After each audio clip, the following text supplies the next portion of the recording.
آپ کا ارادہ بیت الخلا جانے کو ہو تو بسم اللہ کہہ کر یہ دعا پڑھ لیا کریں، اعوذ باللہ من الخبث والخبائث، میں اللہ کی پناہ لیتا ہوں نر و مدر شیاطین سے۔ اس کے بعد بایاں پاؤں بیت الخلا میں رکھے اور اسی طرف بیٹھے، نہ قبلہ کی طرف رخ ہو اور نہ پشت ہو، بائیں پاؤں پر وزن دے کر بیٹھ جائے، استنجے اور گندگی کی طرف ہرگز نہ دیکھے، فارغ ہو کر بائیں ہاتھ سے استنجا کرے، بیت الخلا سے اولاً دائنا پاؤں باہر نکالے، پھر بایاں پاؤں نکالے اور غفرانک، اے اللہ میں تجھ سے مغفرت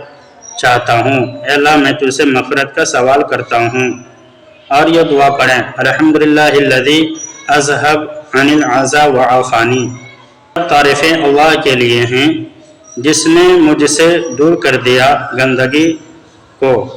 اور مجھے آرام دیا۔